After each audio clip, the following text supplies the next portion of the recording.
Vamos a conversar sobre cuál es nuestra visión para los peruanos en el futuro. ¿A dónde queremos llegar? ¿A dónde queremos progresar? ¿Qué país esperamos tener en el 2021, el 2031, incluso el 2016?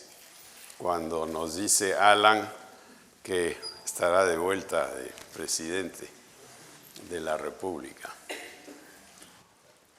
Y quiero centrar esto alrededor de tres valores. El primero es la honradez, el segundo es la perseverancia y el tercero es el sentido del prójimo. Empecemos con el tema de la honradez. En el Perú necesitamos una buena limpieza, porque vemos corrupción en muchos sitios. De repente no es corrupción en escalas orientales, pero sí esto nos está frenando. Lo vemos en el Poder Judicial, lo vemos en algunas universidades. Yo tengo un caso de un amigo mío que está estudiando medicina y para pasar los exámenes, algunos de los profesores piden una ayuda. Eso es escandaloso, porque estos jóvenes están pagando 1,000 soles, 2,000 soles al mes por estar ahí que no tienen. Y hay que pagar 300 para este examen, 800 para este otro. Y es algo que voy a llevar a la Defensoría del Pueblo. A mí me parece que es un tema para el pueblo. O sea que es bien difícil tener progreso sin honradez. Es un tema, yo creo, central de decir las cosas, de ser transparente y de que haya confianza en la sociedad. Confianza de que si yo sello un acuerdo con la mano, ese es el acuerdo. Porque sin confianza es muy difícil tener progreso económico. Hablemos de la perseverancia.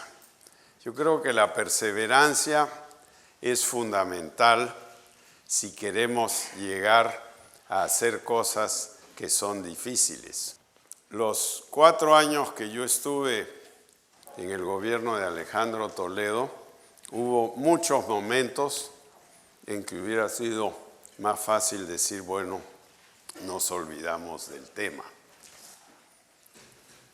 Pero perseveramos y los resultados están ahí. Claro, tuvimos un poco viento en popa en algunas cosas.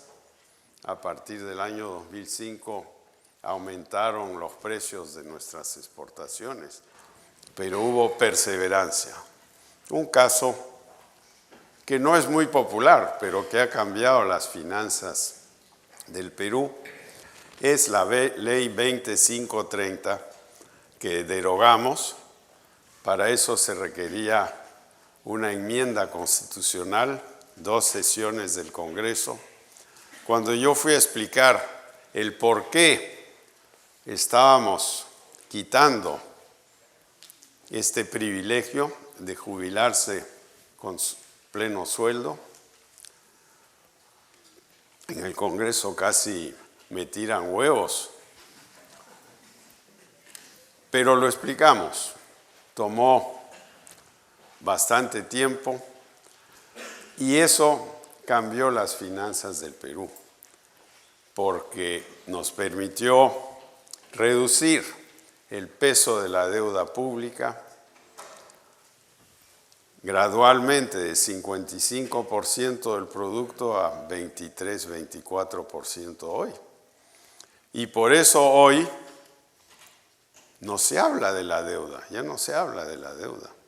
Hace 15, 20 años se hablaba crisis de la deuda, crisis financiera, crisis de balanza de pagos. El dólar subía todos los días. Con un sector público mejor manejado, todo eso ha cambiado. Ahora quiero ir al tema central, que es el sentido del prójimo. ¿A qué me refiero? A que hoy en el Perú, 1/3 o más de la población vive en la pobreza.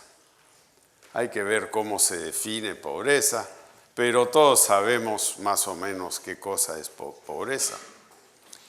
Y esa pobreza debería impedirnos de dormir tranquilos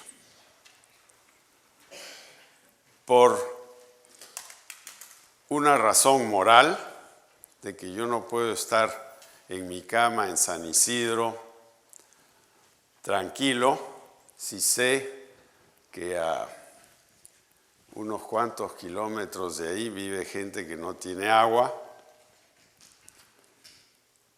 que no tiene desagüe, que muy probablemente ni siquiera tiene una calle delante de su casa. Entonces, ese es un problema moral muy importante. Pero hay un problema económico también. Es una de las pocas áreas donde la economía y la moralidad se juntan. ¿Y cuál es el problema económico? El problema económico es que si 1/3 de una población no tiene poder adquisitivo, eso frena las posibilidades de crecimiento de los otros 2/3. O sea que reducir la pobreza tiene consecuencias económicas favorables. Yo recuerdo que mi padre, que era médico, especialista en medicina tropical, le dedicó 20 años de su vida a la Amazonía y la sierra, precisamente tratando el tema de cómo la pobreza y la migración afectan la salud. Es lo que hoy se llama medicina social. Y ahora los sociólogos, antropólogos, médicos están redescubriendo esta rama de la medicina que había sido abandonada a partir de los años 20. Para reducir la pobreza, todos sabemos lo que hay que hacer, pero tenemos que afinar un poco los instrumentos, porque obviamente hay que hacer más infraestructura. Todas las provincias del Perú deberían tener una conexión asfaltada con el resto del país, salvo quizás Purús y Caballococha, lugares distantes de la Amazonía. Todo el mundo debería tener acceso a agua potable y debería tener acceso a un desagüe. Y hoy en el Perú todavía hay 10 millones de personas que no tienen esas dos cosas. Y muchos de los que tienen agua en su casa la tienen unas horas. Las empresas públicas de saneamiento, de las cuales hay 24, pierden más del 40% del agua que producen. Lima, con 1 millón de gente sin agua en su casa, consume más agua per cápita que Frankfurt o París. ¿Y esto a qué se debe? esto se debe a un manejo ineficiente de estas empresas públicas. Entonces, tenemos que hacer un gran cambio ahí. Y tenemos que pensar también en las consecuencias ambientales del manejo de nuestras grandes ciudades. Los que conocemos Arequipa, en un lugar maravilloso, también nos damos cuenta que es una ciudad súper contaminada. Y Lima es la capital de América Latina más contaminada. No si uno vive en Barranco o San Isidro, que está a la orilla del mar, pero los vientos soplan y llevan toda esta basura de contaminación hacia el norte y este de la ciudad, donde se queda acumulada debido a los cerros. Entonces tenemos que hacer un cambio dramático en Lima, en el medio ambiente y en las otras grandes ciudades. La gente dice, la basura, ¿qué importancia tiene la basura? Pero el manejo de la basura es importantísimo y vemos que en los barrios pobres de Lima no hay un buen manejo de la basura, la gente lo tiene que tirar al lado del camino. Entonces, mi visión es un país moderno. ¿Cómo vamos a llegar ahí? Obviamente, como lo dije, infraestructura, obviamente educación, pero educación es complicado. Hay que gastar más. No podemos pensar que un profesor de escuela que gana 1.050 soles, eso es el sueldo promedio de un profesor en el sistema público hoy, está ganando debajo del ingreso per cápita promedio del Perú. Y con 1.000 soles no cubre la canasta familiar.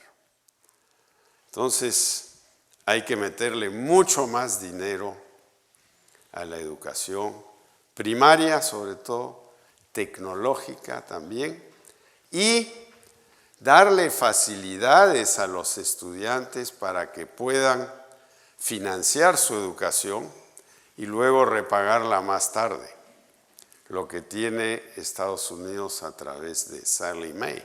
Aquí no hay Sallie Mae. Ningún estudiante puede ir al banco y decir, bueno, présteme la plata, yo voy a estudiar medicina, eso toma 7, 8 años y después yo le devuelvo al banco. Ningún banco aquí le va a dar un centavo. Entonces tenemos que hacer grandes cambios ahí. Pero además tenemos que hacer algo muy importante que va a cambiar el país.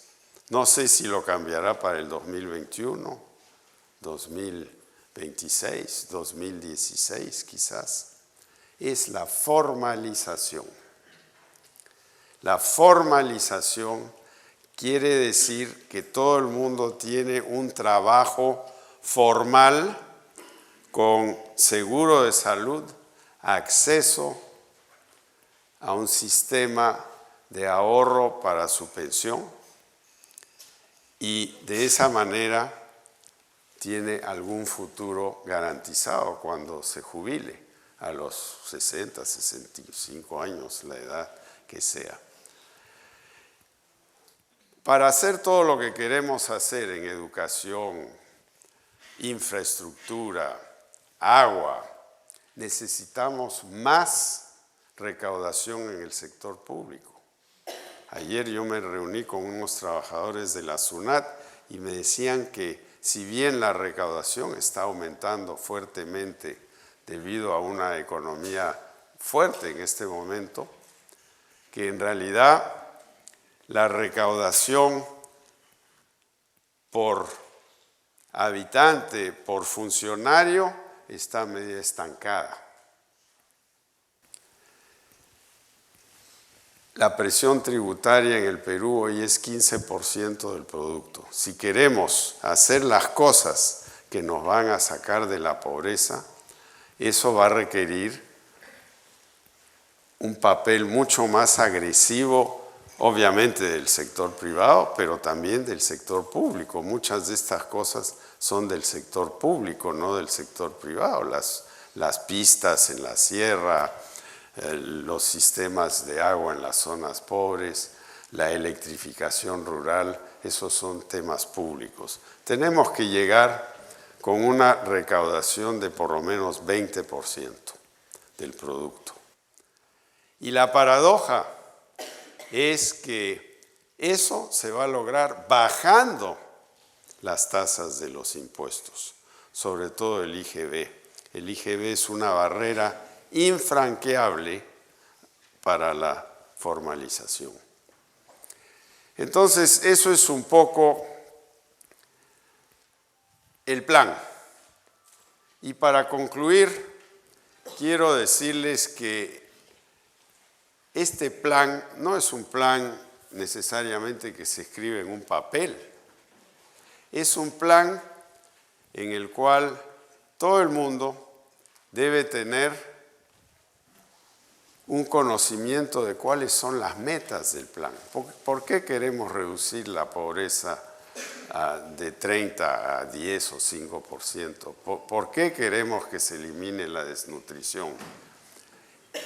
Y si todo el mundo anda pensando en eso, ese plan al final va a tener éxito. Yo pienso que vamos a tener éxito. Pienso que en 10 años el ingreso promedio del Perú será más del doble de lo que es ahora. Con eso les deseo un día exitoso y al final pensemos qué podemos hacer para nuestro Perú. Muchas gracias.